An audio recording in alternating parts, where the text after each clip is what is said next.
it's been since 2015. The movie, that's when the movie was filmed. Came out in 2016 in February. Okay. And I just hit the ground running. I had no idea where I was going or what I was doing here. But I will tell you how I got into this whole thing. Mary, I want you to call me out as clearly as you're calling me, as clearly as you seem to be calling me in to this Catholic funk band dungeon. I want you to call me out when I'm done because I will, like I did before, get hooked on this. Yeah. The deal was the salvation of my father's soul, and that the other half of the deal was you're going to call me out as clearly as you seem to be doing this. All this, bells and whistles, coming to Tepeyac, turn the mountain, and all this stuff. You're gonna have to. It's going to have to be as powerful as that. We say the last prayer, Father, Son, closing, Amen, Amen. He says, I said Amen, and he went and died.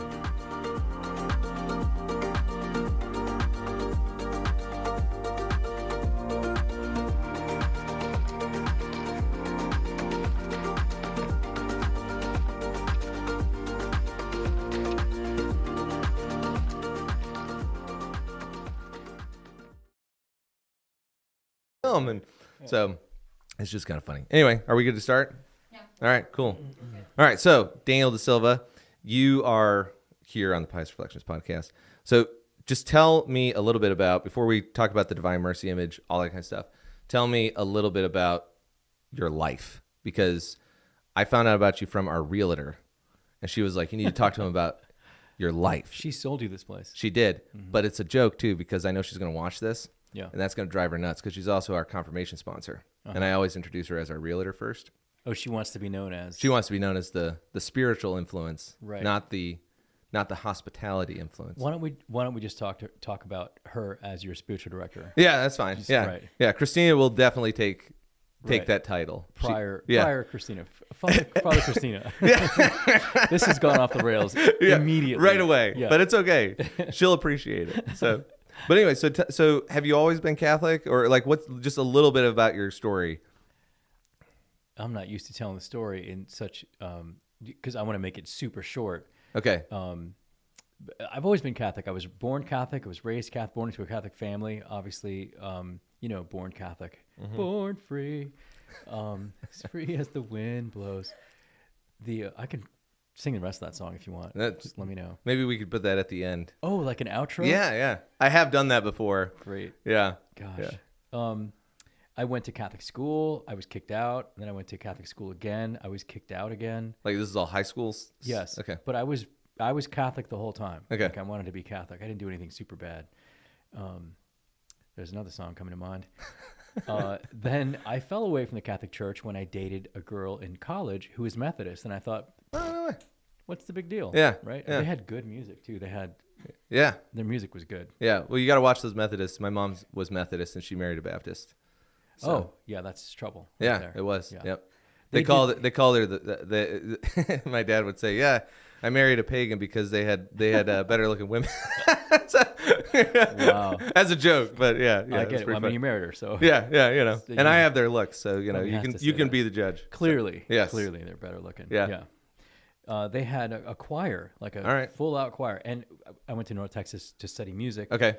And the choir director at the college was the choir director at the church. Oh, no way. Okay. So, I mean, that music was good. Yeah.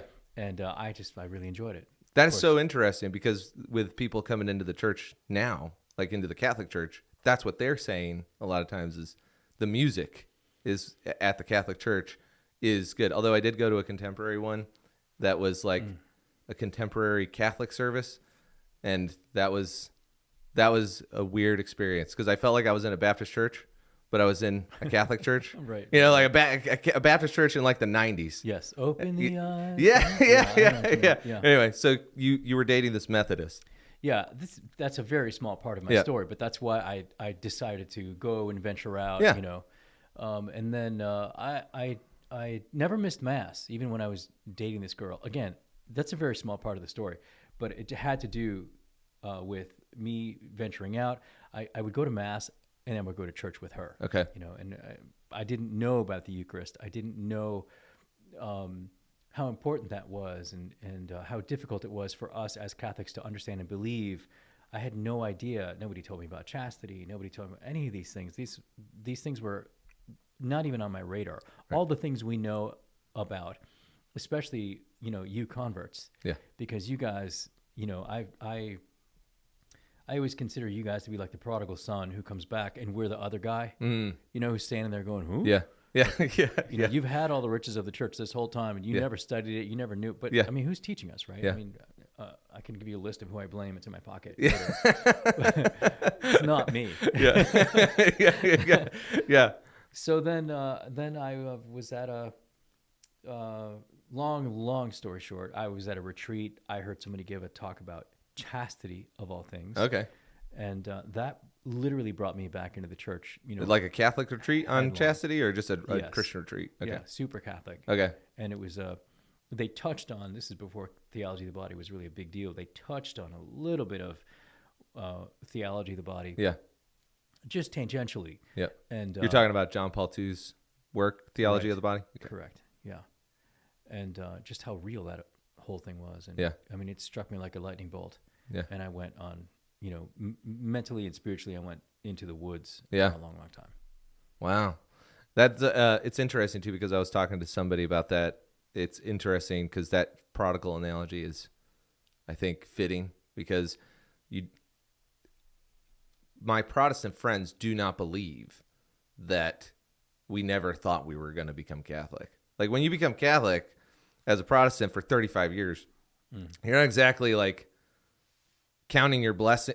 You're kind of counting your blessings on your way into the Catholic Church, because a lot of them you're going to lose, and then you come in and you see, for example, like a Catholic wedding after Mass or something, and you're like, oh, we'll never have that. Like, there are real losses that you realize, like, oh, my kids will have that, but I won't. Wow. I'll never be an altar server. Like, I'll watch my son do that, Right. but I'll never get to do that. Right. But it's also interesting because I've listened to Catholics who left the Catholic Church and are now Protestant. They're apologists. They go around and they evangelize and stuff. Really? And one of them, one of them's prominent. I'm leaving him nameless because I know him. And he said to a Catholic convert, he was talking to Jimmy Akin, and he said, well, how come Catholic churches never preach the gospel?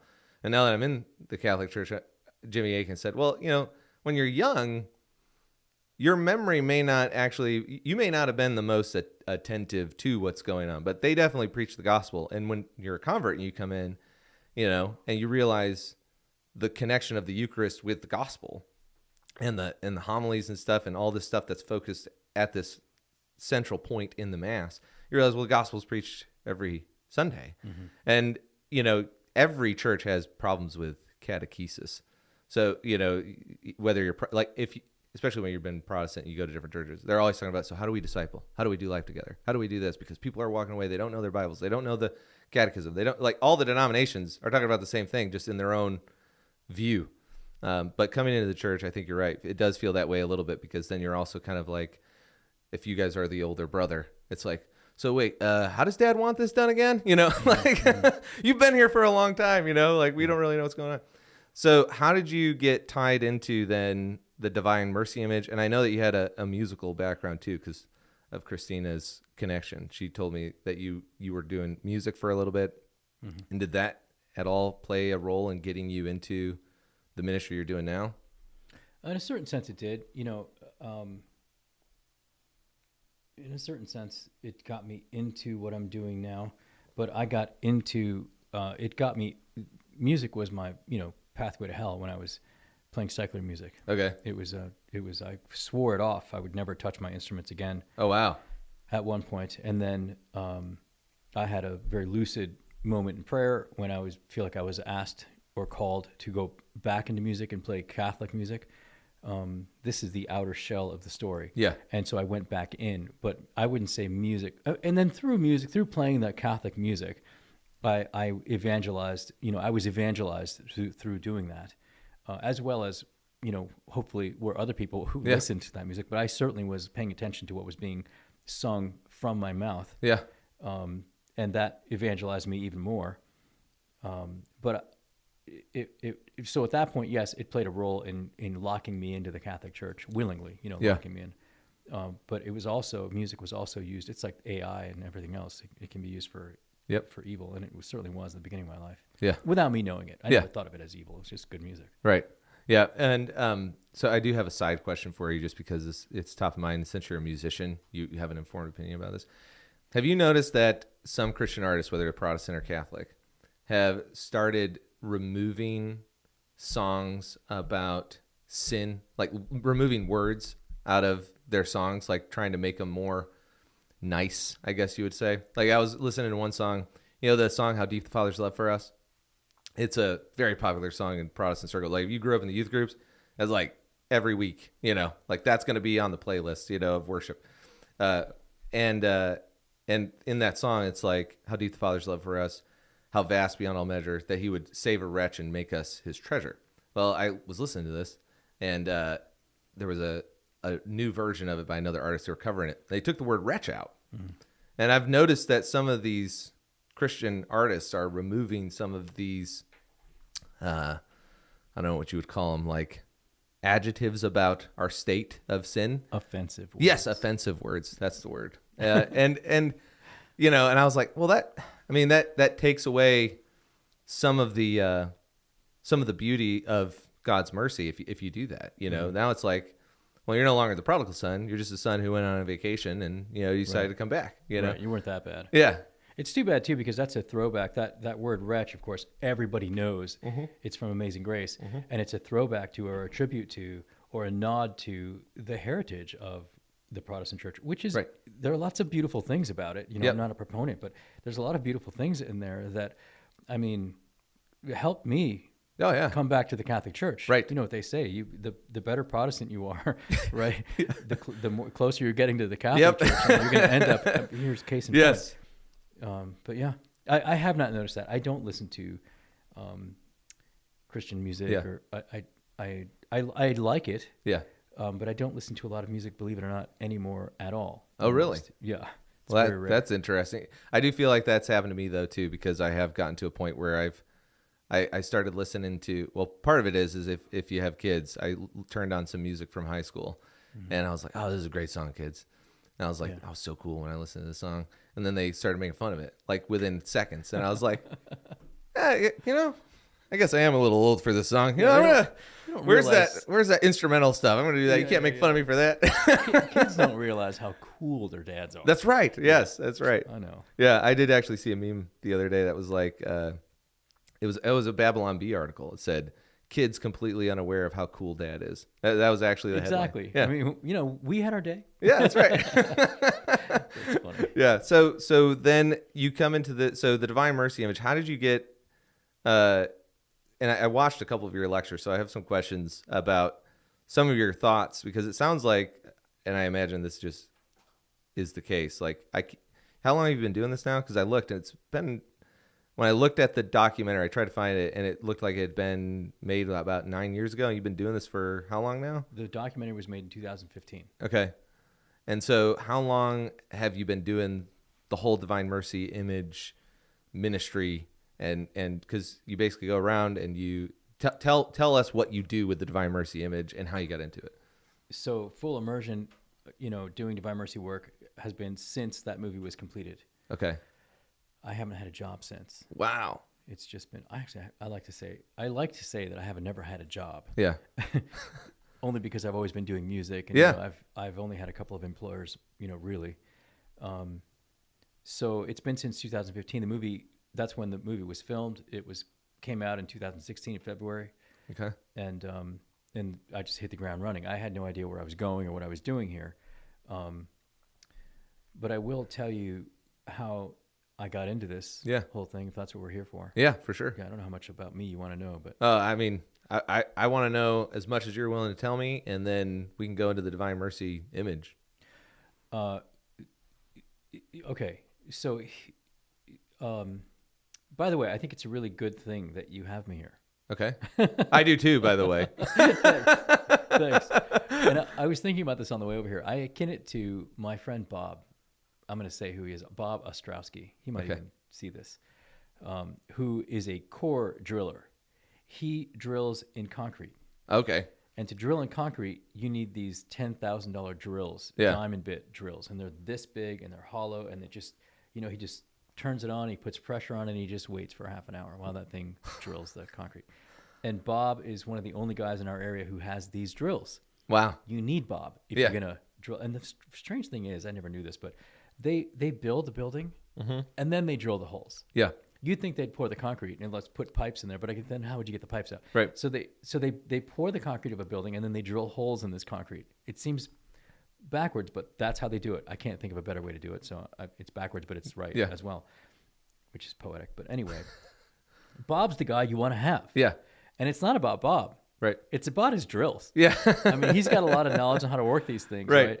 But without those drills, you'd have Keystone cops trying to drill your concrete. Right. Bob's the guy. Yeah. And Bob knows this. He's the guy because he's got the drills. Yeah. And so I will acknowledge that, and this is a strange thing, but when I discovered, or I didn't discover it, but I discovered for myself. Like when you discover the Catholic Church, you clearly did not discover it in a ditch somewhere. But when you found it, came to it. When I came to the Divine Mercy image, I have not stopped since. I don't know anybody who's done this yet. There will be, and maybe there are some. Yeah. I just don't know them. Yeah. There will be some, real theologians coming after me. But right now, this is all you get. Yeah. Right? This is, and I'm pretty steeped in it. Yeah. So I want to say, anybody who's listening, who cares about Divine Mercy, who's listening to who's interested in Divine Mercy at all, right? Take it from here. Yeah. I've got the information, but it's going to go from here somewhere incredible. Yeah. Where I think Jesus wants it to go. Yeah. So what? How did you actually, like, that moment that you came? Like, what was the first? When did you first see the Divine Mercy image? So I had a band. Okay. I had a Catholic band, and this is where I embarrassed myself a little bit. Okay.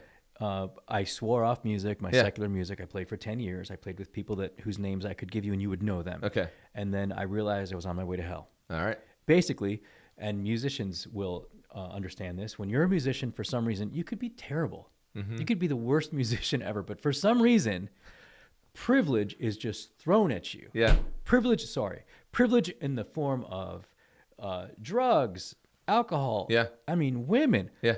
Play a note. And women, I mean, it's incredible. It's so lowbrow. Yeah. And I always knew, like, how stupid are these chicks? Yeah. Yeah. They just will do, musician, and you can play a triangle. I mean, they're all over you. People would, like Dean Martin would say, Miss McGillicuddy, she kept knocking on my hotel room, knocking all night. I didn't let her out, though. Just jokes in that arena. But, so in music, in secular music, I realized a man cannot say no I tried to say no, but a man cannot say no forever. Right. We're not made to say, we're made to say yes to good things, not no to bad things. Right. So I needed to leave. I left. This is coming to Divine Mercy. Yeah. I swore off music forever. I promised Mary I would never touch my musical instruments again. Mm-hmm. She seemed very pleased, and knowing that all my weaknesses. I'll skip a little bit here. About a year and a half later, I was going to the University of Dallas, which is a very good Catholic school, and I was getting, fire hose Catholicism in my mouth, and it was amazing. I didn't even know where I was when I signed up to go there. I had no idea what I was going to get. Yeah. And this was fantastic. And I was having very lucid prayer then. Remember when you first converted? Yeah. How lucid your prayers were? Oh, yeah. It changes after a while. Yeah. I told people when I first came into the church, I was like, man, because I went to adoration. We had a prayer vigil for some pro-life ministries around here. There was a 24-hour prayer vigil, and Our Lady of Fatima statue came and all this stuff. And that's the thing that has actually changed my life the most, is like becoming Catholic, the rosary, the prayers. Mm-hmm.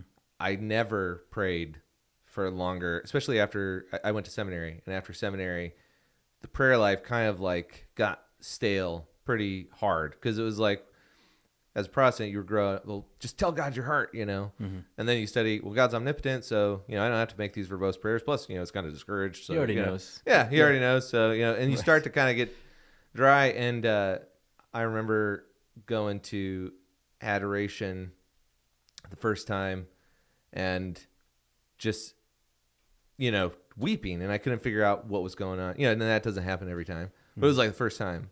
Right. And then we had a prayer vigil, and it was late at night, and our mutual friend Christina was talking to me before I went in there. She was leaving. Spiritual director. Yes, my spiritual director. Mm-hmm. And I can't wait to hear what she says. Right. But she was talking to me, and she was on her way out, and this was all night long. And so I had left, and Lindsay had done the first shift, and then I was going to do the second one. And I got there, started praying at like 12, lost track of time, and looked down at my watch, and it was 2:00. I had been in there for 2 hours. Mm-hmm. I had never done anything like that. So this whole idea of like lucid prayer and just like really understanding, oh wow, like prayer is the first step to understanding God. Right on. So anyway, and I think that prayer is a grace. It's a gift. Mm-hmm. Lucid prayer, any dry prayer, empty prayer, boring prayer. It's all a gift from God. Right. And he will have you in those, praying in those ways, feeling those ways during prayer, according to his divine will. Yep. And if it's going to glorify him. Yeah. So there are people that, I've never had lucid prayer. I've never had, it's according to his will. Yeah. And he's got you there for whatever. Yep. Sometimes he wants you to scratch out, your prayer. Well, it's like St. John on the Cross, right? I think he talks about that in The Dark Night of the Soul. Sure, exactly. He talks about, there is going to be a time where it's sweet, but God does bring you to this dry place. Exactly. Intentionally. Exactly. And maybe you go back to the sweet. Yeah. Well, when I quit music, it was the sweetest. Yeah. And I was praying for a couple of years. I was getting fed through the University of Dallas and these classes in theology and history and ancient literature, phenomenal stuff, all of which pointed to the Catholic Church. I had no idea. Yeah. Plato, Socrates, Aristotle, all pointing to the Catholic Church. I had no idea. Oh, yeah. And it's just all exploding, and all of a sudden I hear, I'm praying the rosary, which I would do, unceasingly. Yeah. Also, if you want to just talk right into your sorry. talk to the side there. I'm still you still getting him? Okay. I just wanted to make sure. I'm adjusting. Okay. All right. And I felt Mary, heard Mary. There was no voice, there was no audio, there was nothing. But I clearly received this call to, I want you to, first she asked me if I would allow her to humiliate me, humble me, purify me, and purge me. I instantly said yes. What's the big deal? Of course, whatever Mary wants to do. My answer was going to be yes. Yeah. I didn't even think about it. Yeah. The most thought I gave it was, well, there's just two things there: humble and humiliate. That's the same thing. Had no idea. Purge and purify, same thing. So you want to do two things? Great. Those things have played out. I'll skip that whole story. But that was the introduction to it. My yes there to her, knowing, because I was being fed by University of Dallas, knowing that her will and her prayer for me was also the will of God, because she united her will to his. And so I'm saying yes, and she says, okay, I want you to do, now don't laugh. Actually, you can laugh, because I laugh at this still. I want you to do a Catholic funk band. Thank you. Yeah. Can you imagine? And I thought, I was like, there's no way. What's a Catholic funk band? It's exactly what it sounds like. It's a funk band. Okay. All right. And Catholic. Okay. So you're going to sing about Mary and the Saints, and it's going to be a funky. And I was like, I literally in my prayer was praying, Mary, you might be the mother of God. Yeah. You have no idea what you're talking about when it comes to music. I mean, the music is not your thing. Stick to your lane. Yeah. She's like, and I was, nope. We want a Catholic funk band. And I thought, then my second part of that prayer was, do you know who you're talking to? I mean, I can list the names for you, which I won't, because it sounds pretentious, but bands that are on tour, even still today, that we all know, especially this older generation, because now the younger people won't know who I'm talking about.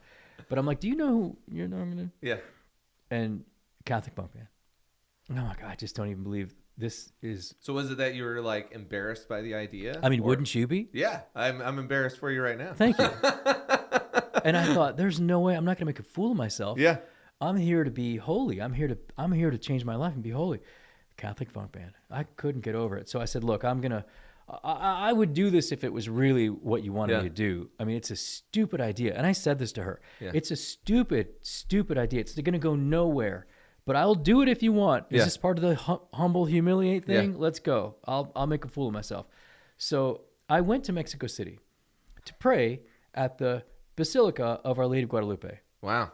And I told her, I'm going, and you're going to meet me there, and we're going to discuss this whole thing. And if I get a confirmation there, I mean, I literally walk into there's a new one and the old one. Okay. There's a new basilica on street level, and there's the old basilica on the mountain hill. of Tepeyac, Okay. where the apparitions happen. Yep. I walk into the new building. I kneel. I'm not even 2 steps into the church. I kneel in the back pew, and I'm going to say she says. Okay. She didn't say. Yeah. But this is what I got. Yeah. She says, what do you want? What are you here for? What do you want? And I said, I want the salvation of my father's soul, who was Italian and a little brutish. Okay. And she says, okay, done. Now, what do you want? And I said, hold on a minute. Mm-hmm. What do you mean, okay, done? Yeah. Surely this is not real. Yeah. Of course, I knew the story already of Juan Diego, Yeah. who was trying to avoid Mary and what she was asking him to do, and use as an excuse his uncle's soul. He needed to be. He was sick. Oh, I need to go see my uncle. He's very sick. And she says, "Your uncle's taken care of. Done." Wow. And I, God speaks the same way, right? He doesn't do. He makes. What did I hear just a couple nights ago? He makes all things new. He doesn't make new things. He makes all things new, like the salvation part. So, I'm realizing this is an echo of God and Mary and how they work. This will come back to Divine Mercy and the call there being an echo as well. Yeah. But I'm reminded of Juan Diego. And I go, okay, all right, done. I'm going to believe you on this one. Why are you here? What do you want? And I said, I want to be your slave. Mm.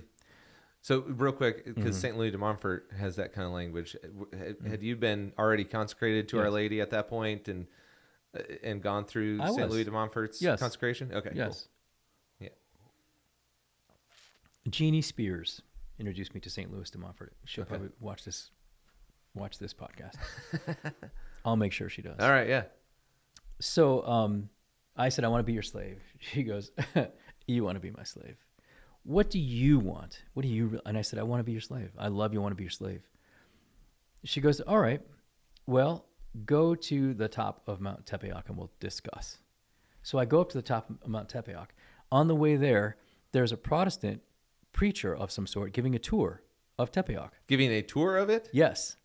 His tour was thus. Do you remember what denomination he was? Just No, out of curiosity? no, but you might be able to tell what denomination he is by what I tell you. He said to his pilgrims. Okay. He said, I don't know what happened here. Something happened here on this mountain. But I'll tell you what, it wasn't divine. It was demonic. Oh, okay. All and right. I was like, wow. It's pretty broad brush right there. But Right. There's about 50 denominations that could be, but Okay, all right. You can't narrow that down yeah. yet. Yeah. And I was like, wow, I never expected to hear that. On my way to what I was, going through, it was a real Oh, yeah. interesting thing to pass. And I did pass it very quickly. I got to the top of the mountain, and I'm looking, it's closed. It's condemned, this church. You can't go in. Oh, really? It's chained. The doors are chained, just wow. like at Divine Mercy. The doors were chained with these big chains, but it was a little bit of it's an old Mexican door, so it's, you can see through. Right. And I'm looking in there, and I hear Mary again here. Yeah. I want to really prepare what I mean by that. But Yep. she says, what do you want? Why are you here? Mm-hmm. Why are you here? And I said, I'm here because I love you and I want to be your slave. She goes, nah, come on. Why are you here? Mm. And I said, I'm here because I'm trying to figure this out, right? Because I love you and I really want to be your slave. So I was going through this, this conversion, and she interrupts my conversion with this very inconvenient Catholic funk band. I'm focused on, I want the conversion part. She says, she said again, the third time, like Peter, why are you here? Yeah. Why are you here? And I said, I'm here. You know what? You tell me why I'm here. If my answer's wrong, I'm going to give you the same answer. Yeah. You're going to ask me again. You tell me why. She says, you're here because I love you. That's why you're here. Mm. Right? So I'm like, okay, I'm listening. Mm-hmm. I'm listening. She says, she turns me around. So if you're at the top of Mount Tepeyac, the church is here. You can spin around and look at all of Mexico City, which is, top 2 most populated cities in the world. I didn't know that. Huge. And all these lights. She says, all those lights, if they represent a person, a soul, she goes, I love each and every one of those as much as I love you. So, like, you ain't special. I'm calling you to do something, but I want you to know that this intense love I have for you is the same I have for every one of those souls. And I'm like, okay, I got it. She says, Catholic funk band. I'm like, oh, don't start with that again. We're having a nice moment. Yeah. And I said, look, if you're going to call me to do a Catholic funk band, who in the world? I mean, I'm barely willing to do it. Who in the world of my musician friends would be willing to do this? Yeah. Catholic funk band. And she starts naming these people. I'm going to just say their names. Sean McCurley, who at the time was, playing with Stevie Wonder. And oh, wow. Kirk Whalum and then Bernard Wright, who, Miles Davis's musical director. These were all guys in your band? These are the people that she was saying were going to play with me. Wow. Come on. Father Stan Fortuna, Mark Gowan, who is an atheist, best guitar player I've ever heard. Yeah, atheist. Do you know all these names, Lindsay? Because Lindsay's the music file. I do like music. I feel like I know these names. I don't have a face for them, and I wouldn't be able to say like, oh yeah, these are their friends. You would know Bernard Wright. You would know, quick Keith Anderson. He's Prince's saxophone player. Right? And I'm thinking, I just got out scot-free. Yeah. Because none of these are all they're all gonna say no. Yeah. So. And this is after, just trying to get the timeline right. This is after you've set your instruments aside, right? Correct. Okay. Correct. So my deal with her was, look, I'm going to do this, and I started to say yes. Look, I'll do this. Give me the names. Yeah. I'm going to go ask these guys. Joe Vincelli. Joe Vincelli is was number 1 in the charts in the smooth jazz era. I remember that whole thing. And I played for him, and I'm like, he was my boss. Wow. Ain't no way. Yeah. So here's my deal, Mary. I'll do this if you will call me out, because I know that I was ready for it to be as sinful and as tempting and as treacherous a journey in Catholic music as it was in secular music. Yeah. Because you're still playing music. And all those girls are still going to be like, oh, it's Catholic music. Yeah. I'm a musician. Oh, my God, where's guitar? Oh, I love you, I love you, I love you. It's still going to happen. Yeah. And it did. So that is one of the things that I don't think Christians knew was going on, because a lot of the bands that I listened to, in fact, you know who Michael Knowles is in the Daily Wire guys? Yep. Do you know who is it? John Cooper? He's the lead singer of Skillet. Do you know that band? It was a Christian band. Cracker Barrel? Yeah, I know.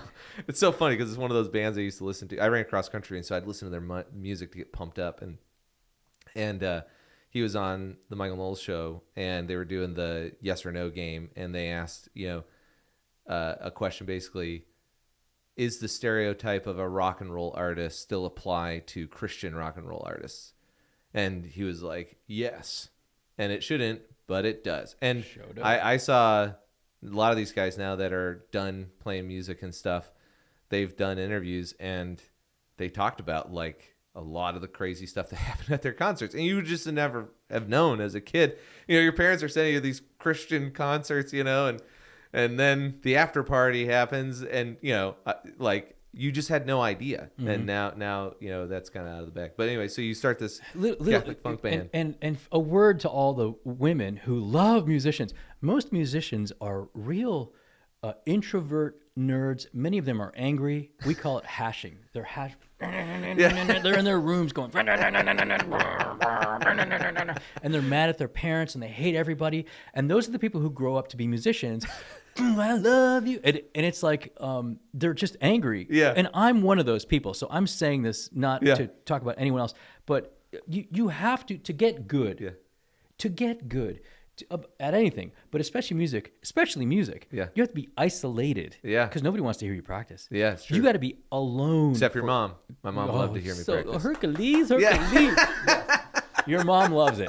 But you got to isolate yourself in a cocoon all alone by yourself and get your anger out that's how you get better. Yeah.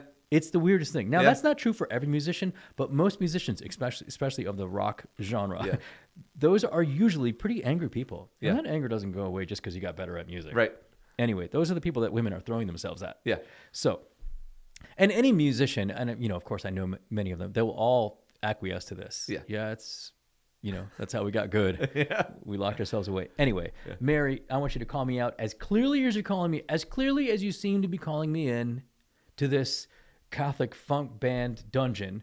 I want you to call me out when I'm done because I will, like I did before, get hooked on this. Yeah. Hooked on the privilege, on the adulation, on the funk itself, on the music, of the feeling of being in front of a drum set and a bass.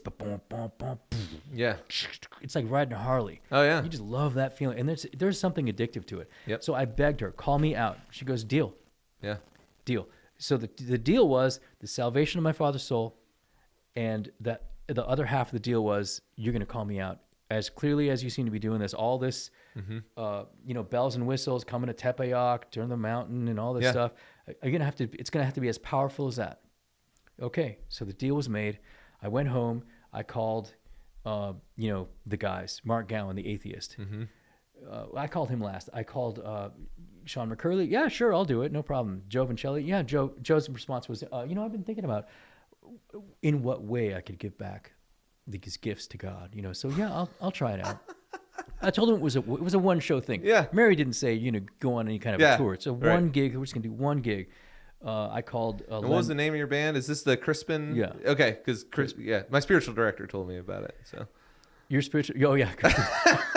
I'm like, he knew? You gotta stay with the theme. Sorry. Yeah. We had to keep that one going. Yeah. Crispin, because I was studying literature at UD, and I was studying two books when I took off and did Crispin, and it was Moby Dick. Oh, no way.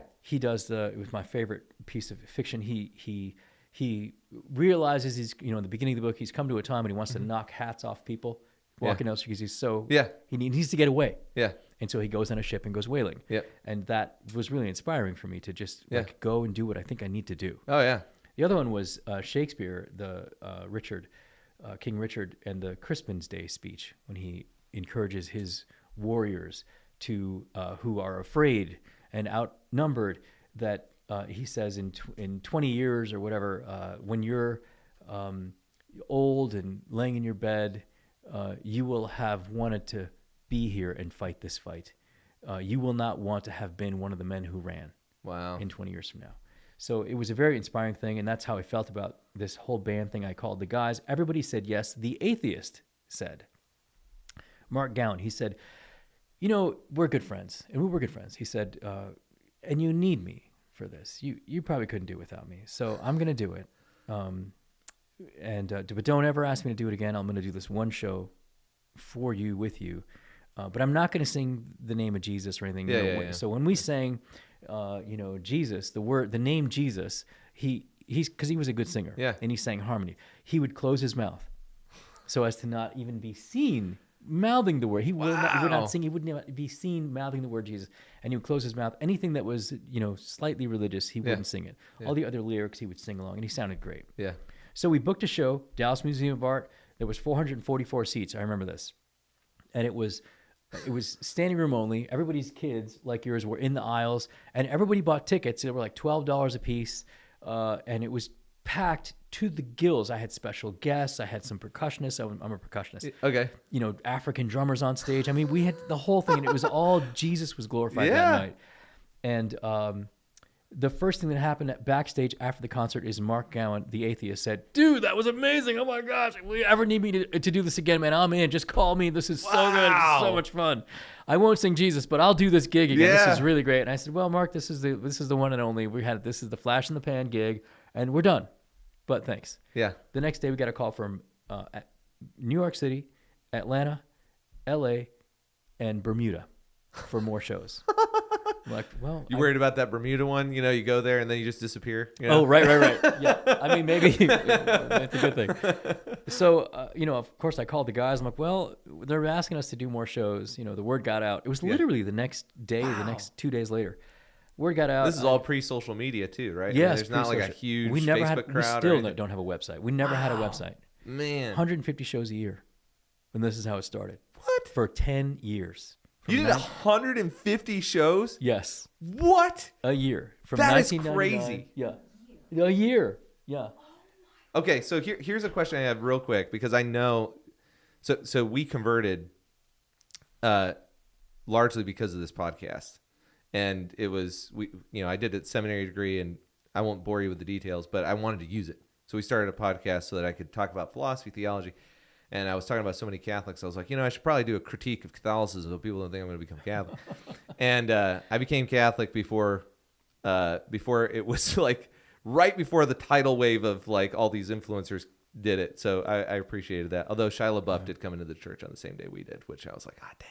But, I'm so glad he's here. The glory. It's like, Yeah, man, he took it, right? Yeah. Figures. But as a result, we have a split audience, and so whenever I do something like this and they hear things like, Mary told me. Yeah. They're gonna ask a question, not out of animosity, but they're gonna like our conversion has been actually pretty amazing, and everybody has been more than understanding. And actually, it's opened up some conversations. But things like this, they'll say, well, just practically, like, what do you mean? Like, how do you know that it's Mary and not just God? Because, like, you obviously go to Mexico City to verify. yeah. But, like, for you, like, how do you know that it's Mary versus just a movement of the Holy Spirit or things like that? Because I know that some people would ask that. Because, obviously, the fruit shows that God was in it and that it was Mary. Mm-hmm. But for you personally, like, do you have situations where you're like, oh, that's God? Or is it just always Mary? That's a really great question. I think we're given the gift of knowing. I think we're allowed to know. The mystical reality of what you're asking is so far beyond our grasp. Mm-hmm. Voices? Yeah. In your head? No.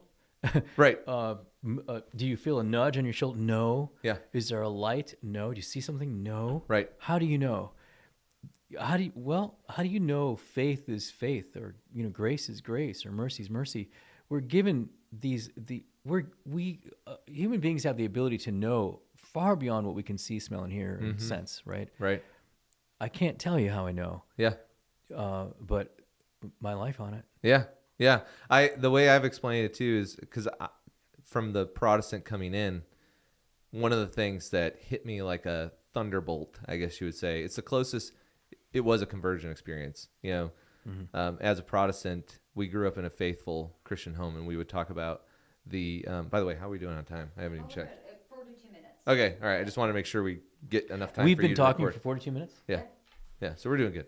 I had planned 4 like hours about, to go. Yeah, I had planned around like 90 minutes. So, but the thing, what was I gonna say? Oh yeah, I had this. So when we were Protestant, my family, we're all devout Protestant. Everybody's still walking with the Lord. Everybody loves Jesus. I have a brother who's a pastor, another one who's a Christian counselor, another sister who's got tons of kids. Everybody loves Jesus. Mm-hmm.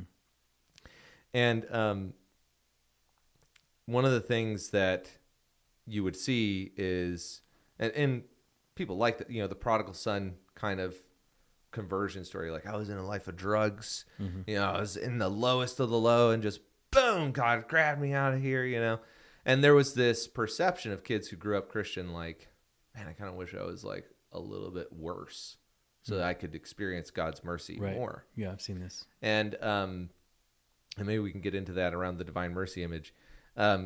But my dad actually at an event, there was a Christian camp counselor. I've never forgotten this. My dad's a very wise Christian man. And if he were here, he'd say, yeah, I'm the wisest guy I know. I'm also the funniest. But anyway, I have to drop that in there in case he watches this. That's both wise and funny. Yeah. But he saw that there were these camp counselors. It was a Christian camp. And they brought in all these different kids from different backgrounds to be counselors that were Christian. And there were several that had come out of like gang life or things like that. They had radical conversion experiences. And they would give their testimony, and people would be like, wow. And then homeschool girl would go up there and be like, my testimony is not like his, So I've just been a Christian my whole life. My name's Karen, or whatever. And I forgot, like, that's like a thing now. The Like, Karens, oh, you're just a Karen, you know? We gotta use it. It's like, yeah. Poor Karens. Yeah, we could do Susan, because then that at least references C.S. Lewis's Narnia, but I feel like that's still a low blow because she leaves. It's like, I'm sorry, Karen, if Yeah. you're listening. yeah. But way to stay faithful. Everybody pray Right. pray for the Karens in your life right now. They have an unusual burden.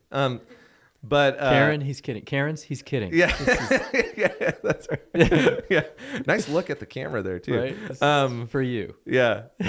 But we all kind of felt that. And one of my brothers told my dad at one point, you know, I kind of wish I had done more so that I could have experienced that. Mm-hmm. When I went into the confessional, I was like, this will be easy. Like, you know, people talked about it. You'll be in there for a while, you know, or whatever. And I got in there, and it was it's the, you know, when we talk about mystery, it's not that you don't know. It's not a riddle. It's something you actually do know, like almost more than you know other things. Mm-hmm. But it's hard to put into words. And in the confessional, I confessed these sins, and I just started to weep in the confessional. And as soon as the priest said the words of absolution, the first thought that came into my mind was what Peter said to Jesus, "Where else can we go, for you have the words of life?" And I was like, the words of life is more than just words in the Bible. They're more than that. And I walked out, and I went and did my penance, and then afterwards I thanked St. Thomas, St. Joseph, and Mary.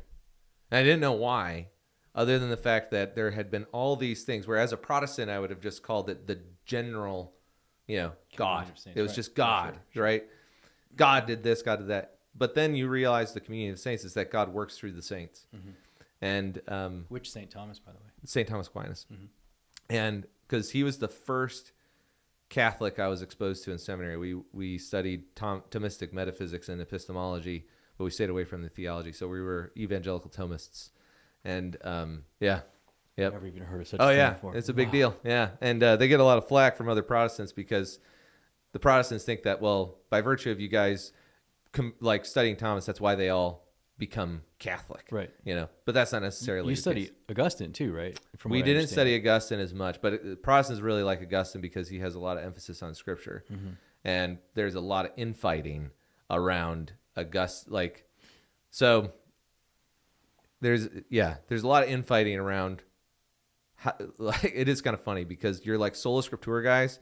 They're like, stay away from Thomas Aquinas, but Augustine's okay. And so they tend to be more Platonic. But if you're more like into ethics and like natural law and that kind of stuff, mm-hmm. then you'll be more of a classical theist, and you'll be like, well, Thomas Aquinas and Aristotle are our guys. And so like the more reformed you are, at least from my experience, you know, now with the era of the internet, you always got somebody like, that's not true. Mm-hmm. I grew up in this area and we were reformed and we loved Thomas. And it's like, okay, well, anyway, where I was at with, you know, around all the reformed seminaries and the evangelical seminaries, we would have lunch together. We would have these debates all the time with each other's professors. We were friendly, you know, but we would disagree, and we had debates at our seminary and stuff. And but St. Thomas was the first one. In fact, I told somebody that you'll get a kick out of this. I told somebody, it was a Polish lady. She's somebody I work with, and I said, "Did you know that St. Thomas Aquinas was called the dumb ox?" And she said, "No." And I said, "Yeah. I think it's funny because I think Mary told the dumb ox to get this dumbass into the church, you know, like," and she laughed or whatever. But what's funny is that there is, on the old calendar of the church, there is a feast day that celebrates the Feast of the Ass, and it is about the donkey that carried Mary in the flight to Egypt and all this stuff.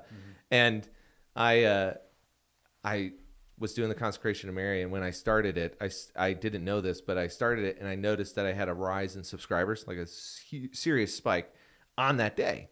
And I just cracked this joke to my friend at work, and then I was talking to Lindsay, and I said, you know, I kind of wonder what's the feast day that we've noticed this huge spike, you know? Mm-hmm. And it turned out that I had started the consecration on the Feast of the Ass. And funny.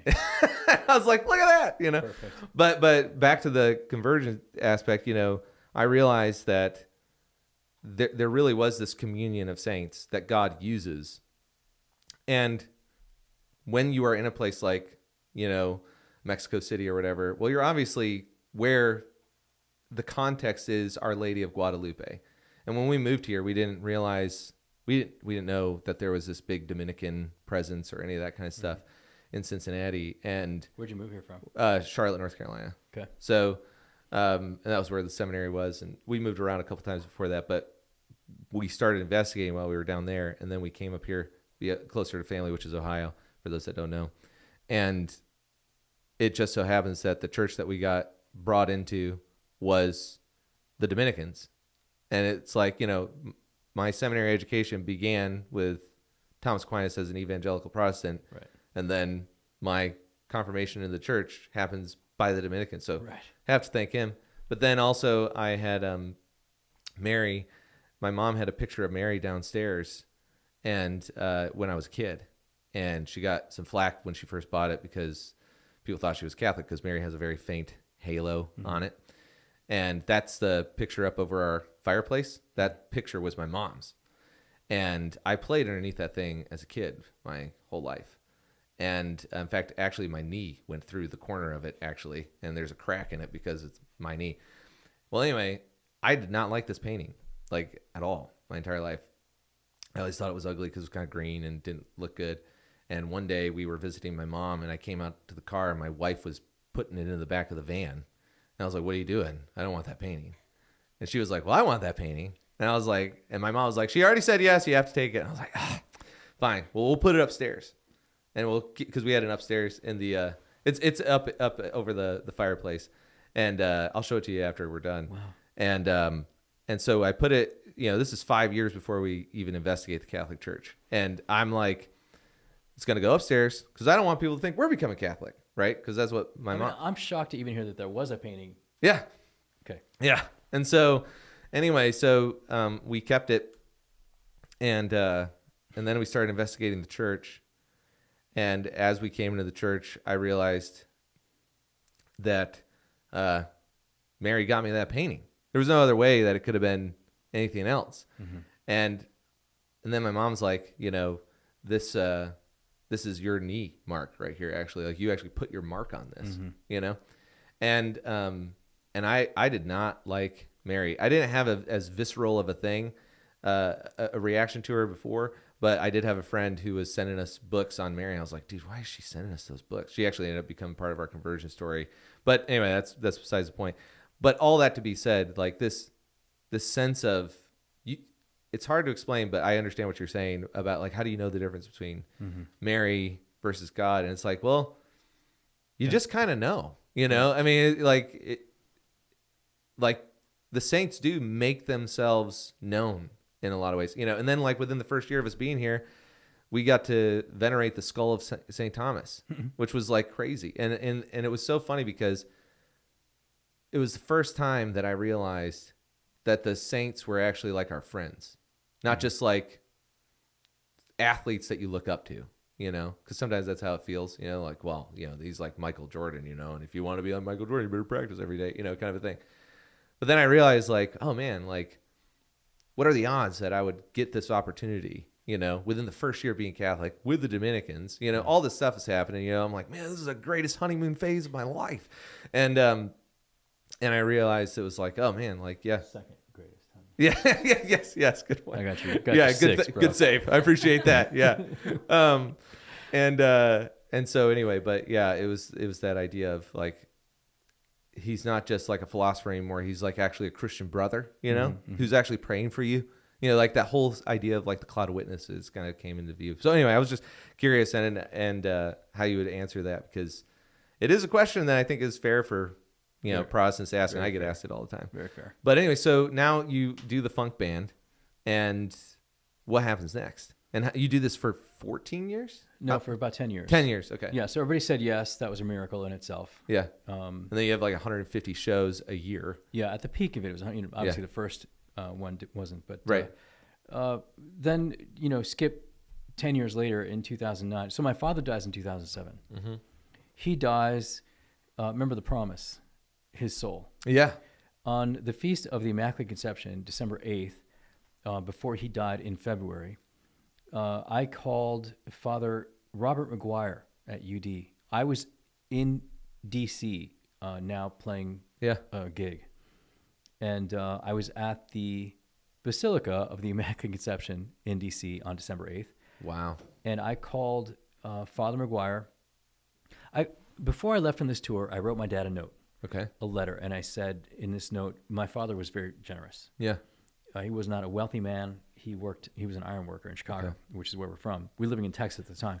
And I wrote him a note, and I said, you've been generous to the point of, you would give anything that you had to his two children. Yeah. Anything that he had, he would give to us if we asked. Anything. And his generosity was staggering. And in a certain sense, it had to ruin me first. It had to spoil me first. Mm-hmm. And then I had to come back and reapproach his generosity and understand how much I want to be like him. Yeah. But first, it ruined me a little bit because he was so generous. Yeah. I didn't realize what a gift it was. And then, you come back at it from another angle, and you realize just who he is in his generosity. So I begged him. I said, Dad, you've been generous. I said, you're going to die. He had cancer. He had lymphoma.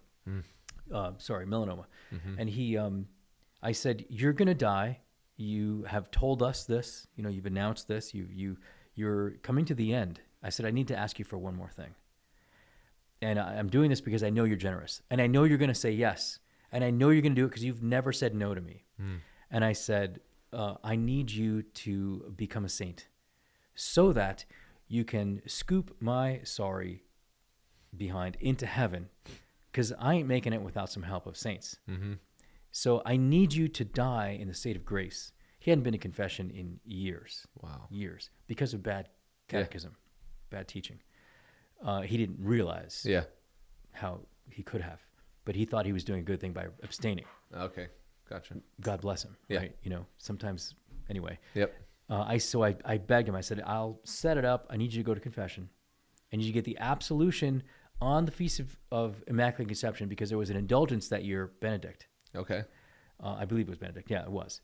There's an indulgence available this year, this day. If you do all these things, this little list, you'll get the plenary indulgence. Yeah. And you'll be whisked into heaven. Mary and the angels will come and escort you. And he said, oh, all right, I'll do it. It's no problem. No, forget about it. So I called Father McGuire and I said, Father, today's the day. You got to go today. It's a Feast of the Immaculate Conception, Daniel. Yes, I know. But it was snowing outside in Texas, in Dallas. It was snowing. It took me an hour and a half to go 15 minutes down the road. Yeah. Father McGuire in his... Your dad going to Father... No, Father McGuire was going to my dad. Oh, wow. Okay, my dad's sick. Now, okay, gotcha. So he's going to visit your dad. Yeah. Okay. And he, he wrote me, I got your letter, I guess I'll do it. I can do it. Yeah. So I called Father McGuire. Father McGuire's on the way. He's a Cistercian. Okay. And he makes it there. What's a Cistercian again? A Cistercian is like a Dominican or Franciscan. Okay, gotcha. It's okay, gotcha. Order. And they teach at University of Dallas. I got it. They're the theology teachers. Okay. And so he goes, I get a phone call. I'm praying at the Basilica for my dad. I know this is happening. He's going to confession. I can't believe it. I mean, I've never heard of my dad going to confession in all my life. This is 2007. So he calls me, Father McGuire calls me. He says, Daniel, if I'm here with your father, everything's fine. We're good. And I was like, what? He goes, yeah, we're good. We have the confession. Everything's fine. We're having coffee now. I'm like, my dad? I couldn't believe it. Yeah. And he's like, yep. And my dad gets on the phone and goes, everything turned out fine. Don't worry about it. Everything's good. You do, he said, you do your thing, do what you got to do. I'm like, okay. I can't believe this is actually happening. So my dad becomes incapacitated just a few days later. Wow. And then dies in February. Many things happened in that time. But we did the novena to Divine Mercy towards the end of his life. We did it several times, but here we are now at his deathbed. He's dying. And the promises for the Divine Mercy chaplet is that if you pray this chaplet even once, at the deathbed of a dying person, he will defend that soul as he defends his own glory. Yeah. And I'm like, let's bring it on. Yeah. I mean, let's open the gates of heaven right now. We're praying this chaplet. We did a 9-day novena, and I slept next to him on the floor next to his bed. And he was out. I mean, he was out. A couple times he woke up. I mean, he said some funny things, but he was a comedian. And then he went, he would go out again. And there I am. It's it's the 27th of February, and it's like 6, 7 in the morning. It's the last day in the novena. Wow. The 9th day. And, you pray the chaplet Yep. and some prayers. And so I'm sleeping, and I hear, Daniel, my father's voice. He's hadn't spoken to me since, December. Daniel. And I wake up, and I'm like, was that you, Dad? Did you, and he's out. He's out. And I go to hear his breathing. He's still alive. And I say, okay, you want to do the chaplet? It's the last day. What's going on? Let's do the chaplet. So we do the chaplet. We're there. I'm praying the chaplet, and he's breathing very soft. It's very peaceful. We pray the chaplet, and this is the 9th day in the novena. And there's promises that I won't get into, but you can just research the promises of doing the novena. It's plenary indulgence. It's a very special plenary indulgence. We say the last prayer. Father, Son, closing, amen, amen. He says, I said, amen, and he went, and died. Oh, my word. Right there. So I believe the promises of divine mercy. Yeah. You're not obligated as a Catholic to believe these promises. You're obligated to believe in the true presence of the Eucharist. You're not obligated as a Catholic to believe in Fatima, in Lourdes, and those beautiful stories of the saints, or any of the saints and their holiness. Yeah. You don't have to believe that stuff. You are obliged as a Catholic to believe in the Eucharist. Yep. You're obliged to believe in the Immaculate, whatever the Pope has said from his chair, 2 things, the Immaculate Conception. But I do believe in the promises that Jesus made to Saint Faustina, through Saint Faustina to us, about praying the chaplet, and I'm so confident that he defended my father from the judgment of his father. Yeah. At the hour of his death. Wow. So there was that promise made by Mary completed. Yeah.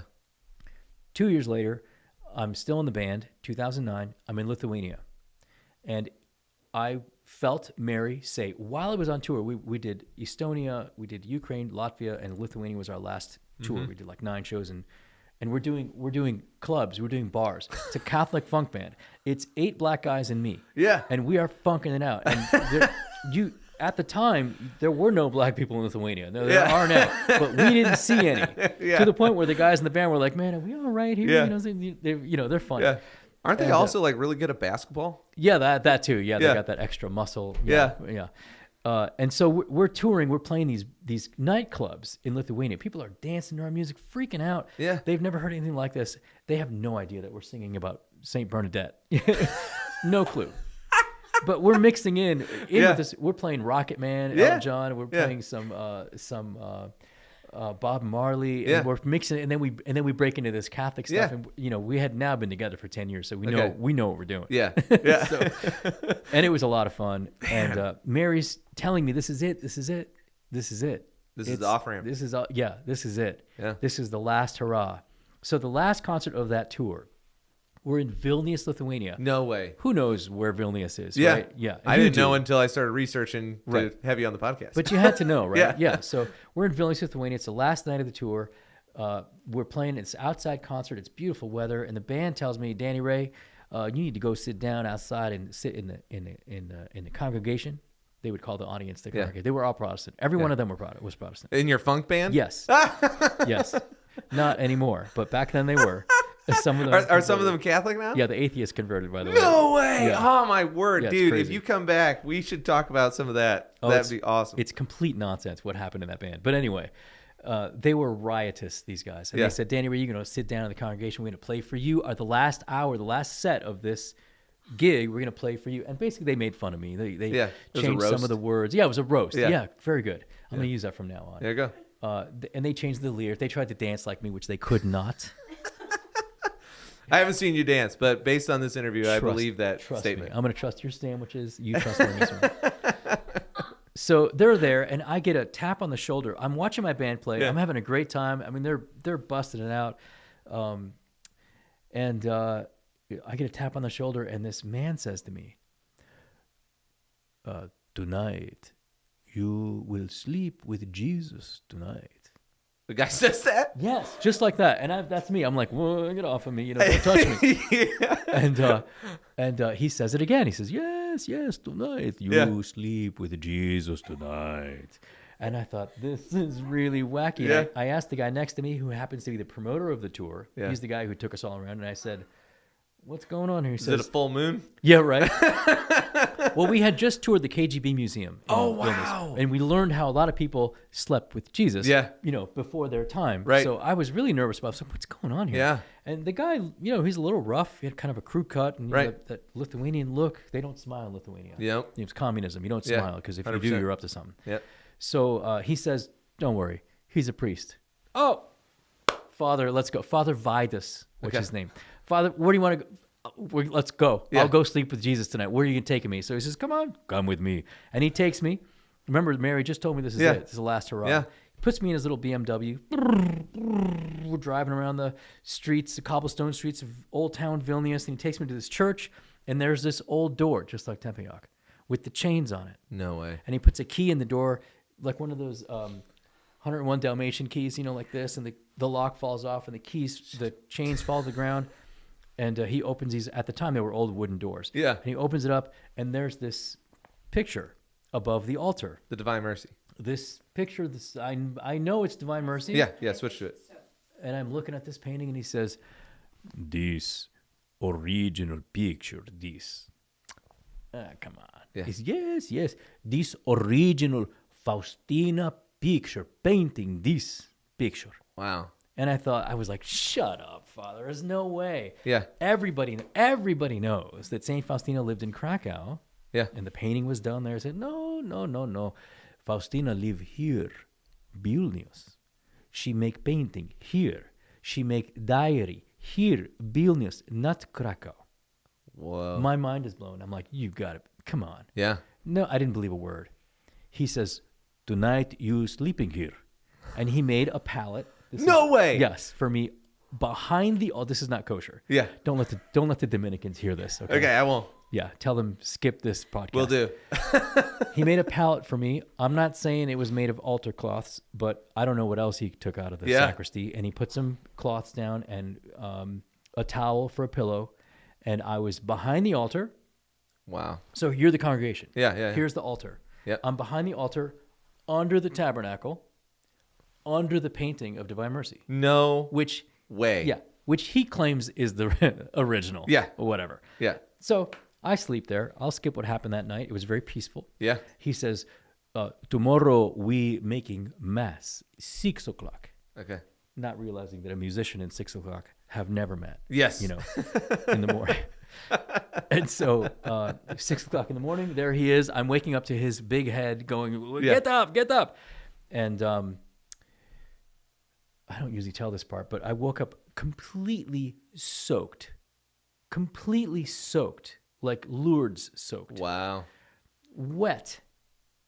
And there was a puddle of water. And he says, what you do? What you do? And he was all concerned about his sanctuary floor, which was marble. And I said, Father, I don't know. I have no idea. Come, we must do clean. We must make mass. And we're cleaning this with the towels and we're cleaning up this water. Don't ask me what it was. I have no idea. I sit in the pew getting ready for mass. I'm suddenly dry, completely dry. Wow. Lourdes, look it up. Yeah. I'm sitting there in the second row, and there's a row of nuns sitting in the first row. I learned later these nuns are the Sisters of Merciful Jesus. That's the order of nuns that Jesus commanded or demanded St. Faustina to found a new order of nuns that would carry out my mission of Divine Mercy. Wow. So there's the nuns in front of me, and I'm saying, now I'm at Mass. Mass is over, and I asked Sister Agnieszka. She happens to be the first one on the end of the pew. She's from Poland. Her English is very bad, broken English. And I said, Sister, this crazy priest, Father Vidas, this crazy priest is trying to tell me that this is the original painting of Divine Mercy. Right. What gives? She says, yes, this crazy priest crazy.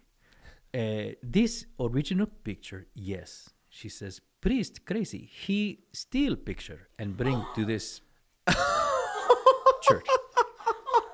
And I'm like, come on. This is getting too wacky crazy. And I mean, there and then I decide I'm going to get to the bottom of this story. Right. So there's Mary fulfilling the second promise of calling me out of Crispin with this wild new desire to, wild. And my heart was on fire. Oh, yeah, I bet. So from that moment to this day, I have not stopped researching and uncovering and untangling what is behind this piece of canvas. I will just say this. It is kind of ironic that you were soaked in water and then on fire. Yeah. You know, I just feel like that happens a lot in You know Catholic that stuff, sound? you know? Can you put like a sound effect there? Yeah. Yeah, boiling water. Yeah, exactly. Yeah, for sure. For sure. Right. People are gonna think it's St. Lawrence grilling on that. Oh yeah, fire. turn me over. That's right.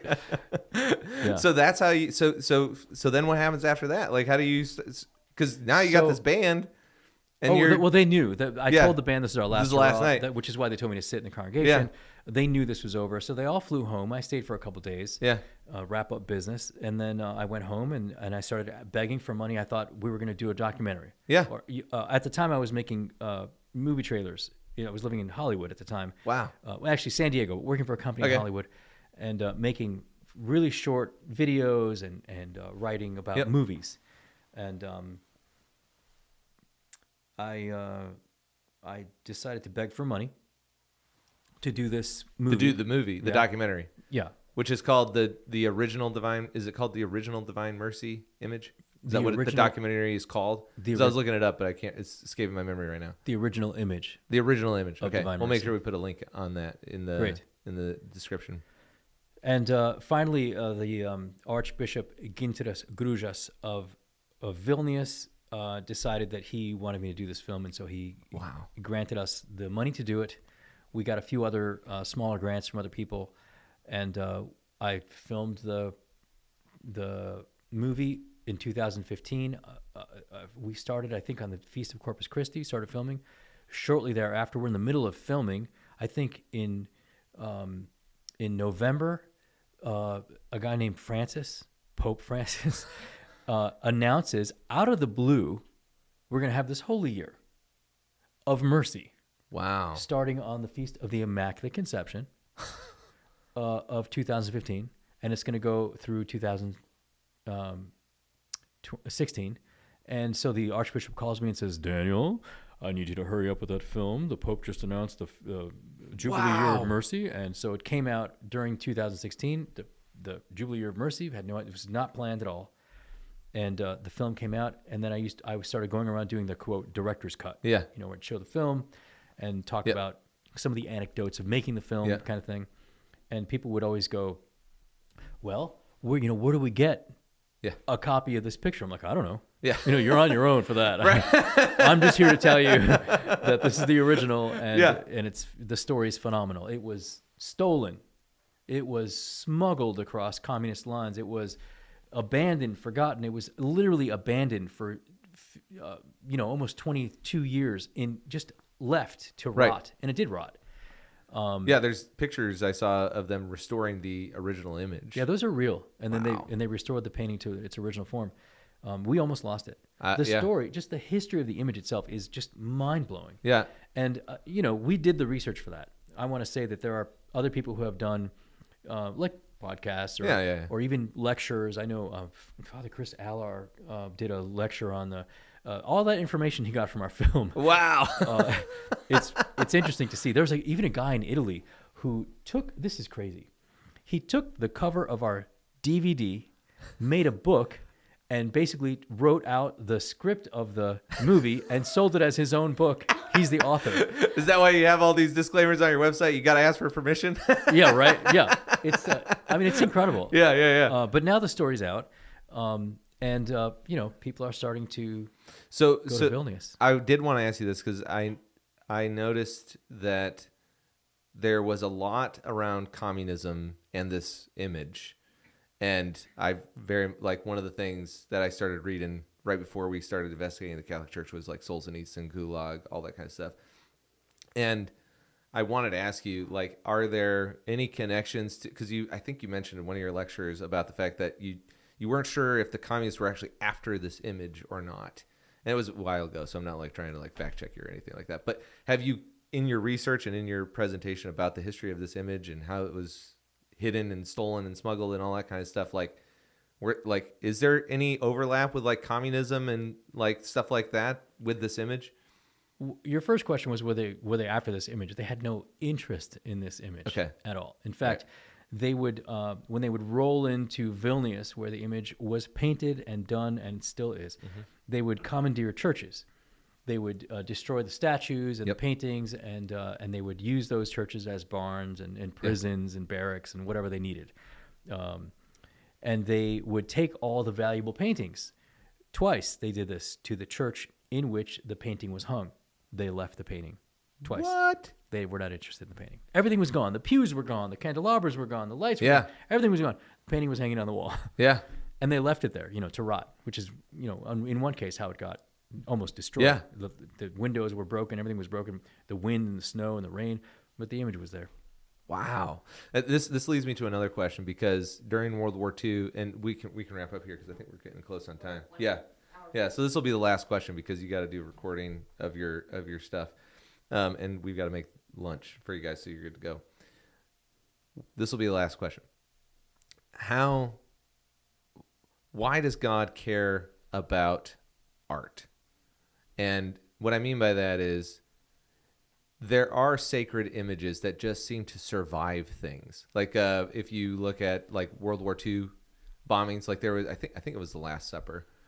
It was a famous painting of the Last Supper. It was on a wall in a building, and this bomb landed, and the building was destroyed, but the image was intact.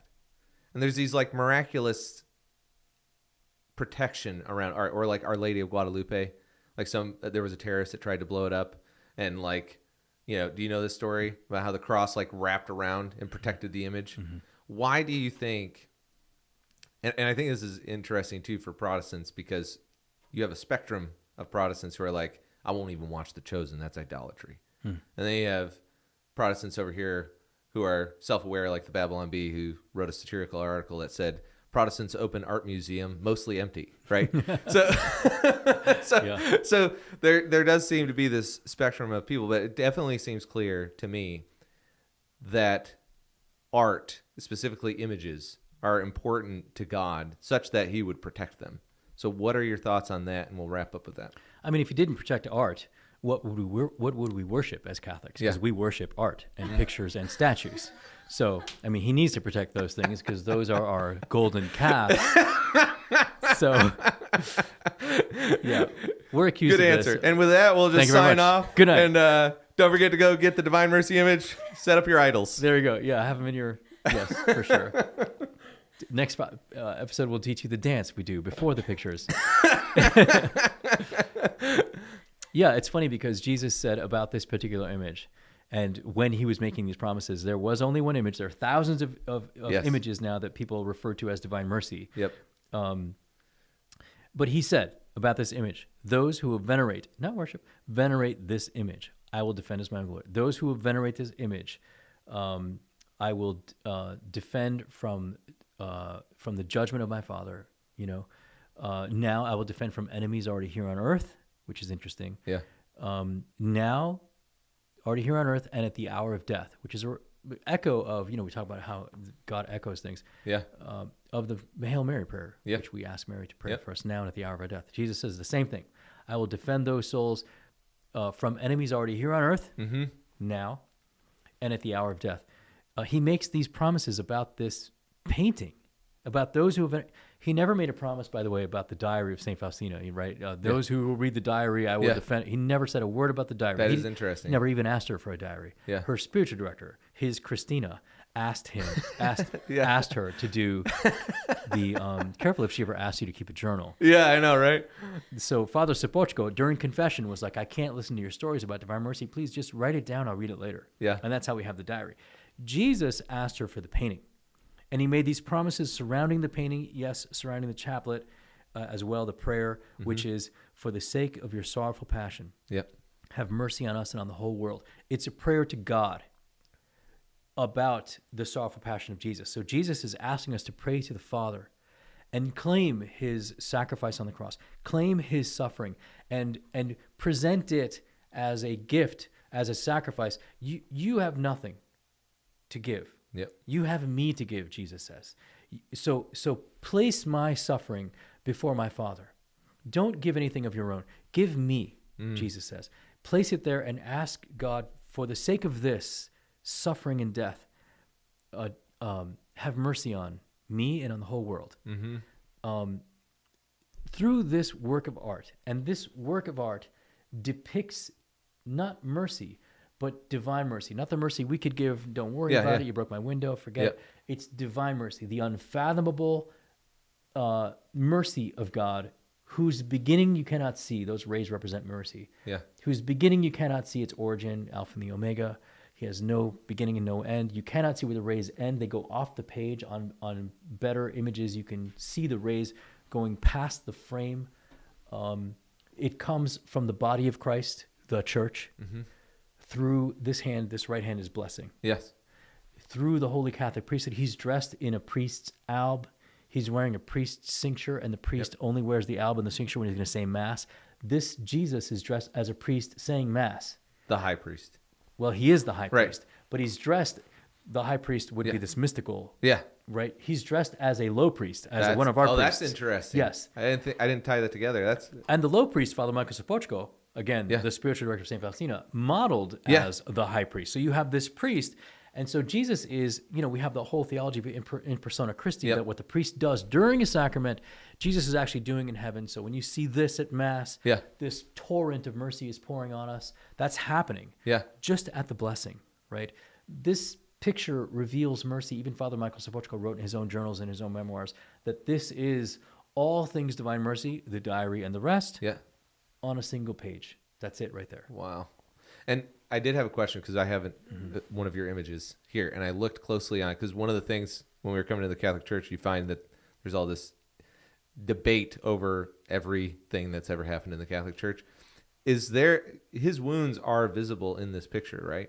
Because if you look closely on the actual painting, because this is not a high resolution image, so you can't really see. Right. But I noticed that on that right hand, well, I can kind of see it on my Mac here because I have a super display, but you can actually see some of the light coming through one of the holes in his hands. Glorious. Yeah. I mean, it's awesome. You talk. We even have this this theme in Catholic theology about the glorified wounds. Mm-hmm. I've never seen a painting in which they are more glorified than in this picture. Wow.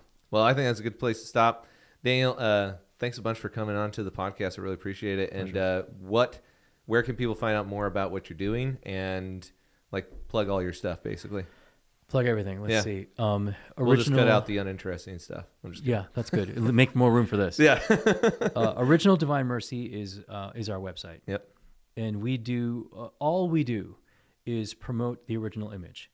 If I could just say, I like to say that any image of Jesus, a stick figure of Jesus is Divine Mercy because he is Divine Mercy. Right. He's the Divine Mercy.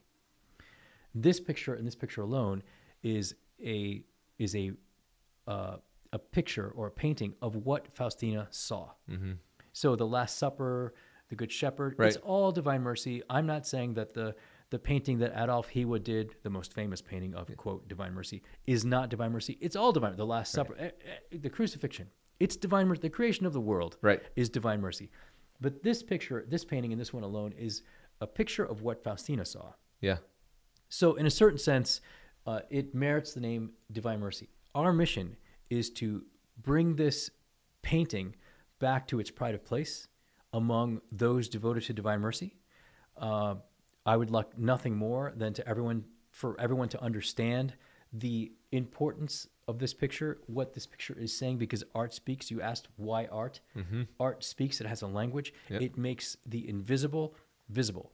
Yeah. The sacraments, the baptism, the water, the sacramentals make the invisible. That is what's happening in heaven. Yep. The washing of the soul, the two becoming one. You can't see this, but the sacrament makes it poetically visible for us. Yeah. Art does the same thing. It makes the invisible visible. That's why it's important. And this painting alone, according to what Jesus decided to have painted, he said, paint according to the pattern that you see. Like that means like Noah. Yeah. This many cubits. Exactly what I'm telling you. Don't mess up. Don't do your own thing. Do it according. And this is the pattern that you showed Faustina. It's that important. It's only in this painting. Wow. So, isn't there some interesting stuff too with, just real quick, with the Shroud of Turin? Doesn't it match the proportions with the Shroud of Turin? Yes, it does. As does most pictures of Jesus, because since the 12th century, all classical artists, all trained artists, painted their Jesus face according to the man in the shroud. No way. It's art tradition to do that. So it's no miracle that it matches. It may be a miracle that it matches in other ways, but visually, most pictures of Jesus kind of look like him. So so there's that. The shroud, however, they say was made from a burst of light. Yes. Look. Yeah. Right. The conception of a child, we know now. I saw that. Yeah, the flash of light. There's that burst of light. Jesus is the light, the theme of light. We can do a whole new podcast. Oh, man. On that. Yeah. OriginalDivineMercy.com. Yep. We produce high-resolution images, 8,000 DPI. High-resolution images of the original masterpiece, and we install them in churches, sanctuaries, basilicas, whatever, or homes, and that's where you can get one. That's all we do. Wow. We produce and speak about and tell the truth about this original image. You will hear other people who know lots of stuff about Divine Mercy say, it doesn't matter. There's 3 pictures approved for veneration. It doesn't matter. None of them have what this picture has. Yeah, I agree with that. I'm not trying to contradict those authorities, but based on what? Yeah. Are there other, based on what? Yeah. Did you approve, did anybody, I don't even know who approved them, but are the other 2 images approved based on what detail? Or I just like this image better because I've seen those other ones. Because like at the end of the day, like you'll be dry. When I first saw this image, it was like the blue and red version of it, and it was always like going through like the southern highways, through Chattanooga to Charlotte, North Carolina, and you'd see like 1-800 I don't want to go to hell, like, do you know where you're going? Right. And then right on the other side would be like, my divine mercy is sufficient. It was like there was this like, the Protestants had their like, you're going to hell, pray the prayer. And then you had divine mercy like a mile up the road. And there was this, I think it's just kind of funny. But then when my spiritual director, Christina, gave us this image for our home, it really was a beautiful piece of art. And it's just, we have it on that door and for people as they come in and as they come out. And I just think it's crazy. It's incredible what it's doing. And I really appreciate all the stuff that you're doing. We'll definitely get you. The last question I had is if they want to bring you to, because you do speaking events at parishes and stuff, can they do that at Original Divine Mercy too? Yeah, there's all the information. I just want to make sure. All right, cool. Well, thanks a bunch for coming on the podcast. This was a lot of fun. My pleasure. Yeah. Thank you, Dan. All right. Yeah. God bless, brother. God bless. Awesome. Well, hopefully that was as much fun for you as well.